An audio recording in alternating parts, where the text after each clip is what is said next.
আমার পিছে আসবে না। তুমি কে করছে তোমার পিছা? আজকে আমার সাথে কোনো কথা বলবা না। মনে হচ্ছে আমি মরে যাব তোমার সাথে কথা না বললে। কিছুই হবে না আমার। এ কি দরজা আটকে দিয়েছে?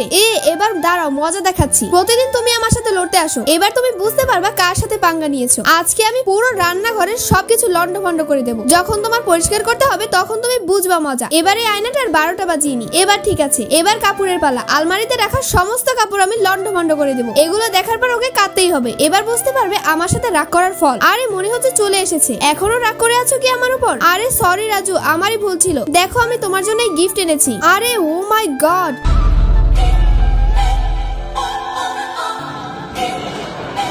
দাঁড়াও, এখানেই থামো, তোমার জন্য সারপ্রাইজ আছে। চোখ বন্ধ করো, নড়াচড়া করবে না, ওখানেই দাঁড়িয়ে থাকো আর চোখ খুলবে না ভুলেও। আমি তোমাকে এখনই সারপ্রাইজ দিচ্ছি। রাজু আর কতক্ষণ লাগবে? বাস এই তো হয়ে গেছে, এখনই আসছি। একটু বড় সারপ্রাইজ তো, আমি এরপর থেকে নিজের রাগের উপর কন্ট্রোল করবো। লাভ ইউ মাই জান। বেবি চলো একসাথে গেম খেলি। এই কাপড়গুলো তো আমি ধোবার জন্য বের করেছিলাম, আবার ধুইতে ভুলে গেছি। উপরে দেখো। হাই হাই, সিসিটিভির কথা তো আমার মনেই নাই। আজকে তো আমার খেল খতম।